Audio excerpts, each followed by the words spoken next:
What is a GT1? GT1 is a pan car. It is a 12th scale pan car.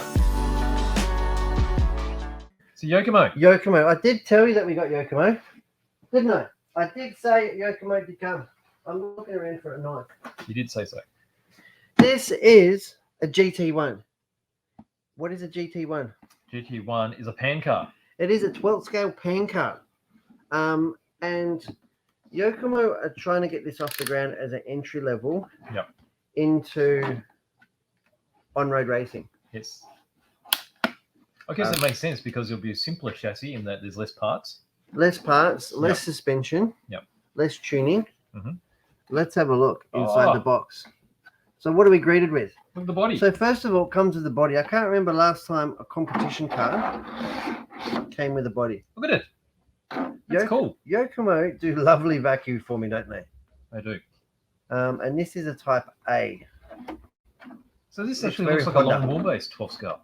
Yeah, GT. Yeah. Yeah. Wow. Yeah, so it's a GT 12 scale, and that's to make it easy to drive. Yep. I suppose, because 12 scales are quite finicky at best. Yep.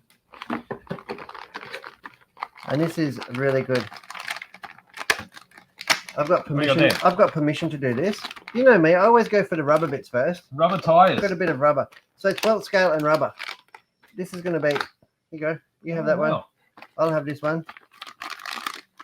Because 12 scale is normally foam tire. Always foam tire, aren't they? Yeah. And the rubber tire should make it easier to drive anyway. Yep. And it uses an open cell foam insert. Yep. Which is actually quite stiff. It's like a memory foam. These feel pretty sticky, don't they? They're really sticky. I wonder how long they last. So these are a Yokomo tire. Yokomo make these. Yep. And we've got medium and hard compound. So I would say medium on the rear and hard on the front, but I wouldn't know without reading it. And how cool is that? Nice. Rubber tires on a 12 scale pan car. I like it. And there's the wheels. Oh, that was nice.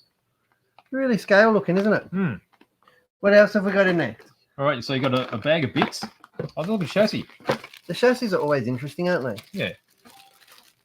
I'm getting into it. Sorry, Goody. I have completely opened the bag.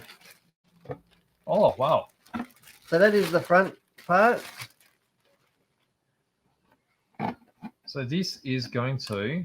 Yep. Effectively screw over that. So does that mean... Where do the holes line up? Might be on posts. Could be. But it looks like it's adjustable, yeah? Yeah, it looks like it's adjustable. Probably to give... Because all we can do is change the flex, I believe. Okay, so you got the cutout slots here for your suspension at the back. Oh, comes with a free ticket. So get your flex. To Scuba. Oh, yeah. Free ticket. Yep. 1 day ticket. 1 day ticket to Scuba. Yep. Do you think if I flew over there and then took my ticket that they would be happy? Yeah, they'll accept it, for sure. So the front does go on posts. Okay. Goes on posts. Oh, sure. Probably sound it. How's that? Is it easy to see? So the motor does go on the solid part here. Traditional motor pods. For 12 scale. So solid beam rear axle. Has a gear diff. Look at that. Oh, how old school is that? That'll make it so easy. Yeah. That is really cool. I'm really glad that they did that because that'll make it really, because ball diffs in 12th scale, they're not a nightmare, but it's definitely every race you have to sort of rebuild it every heat. Which isn't a big deal. It's part of running 12th scale, but with a gear diff, you can bet that that's not a problem. All retained together with an E-clip. Yep. Solid steel rear axle. Yep. Looking out the motor pod.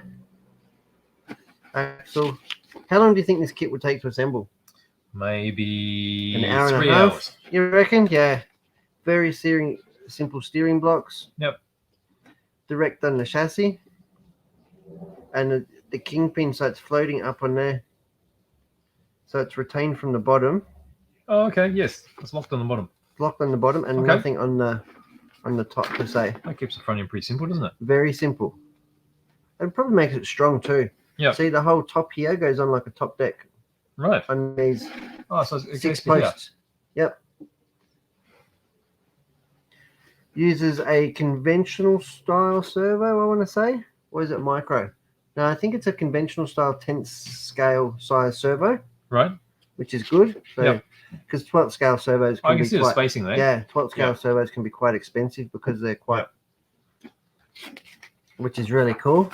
So they've taken a bit of cost out of it there. Designed for brushless motors. Yeah, the body posts, all very conventional. That is super cool.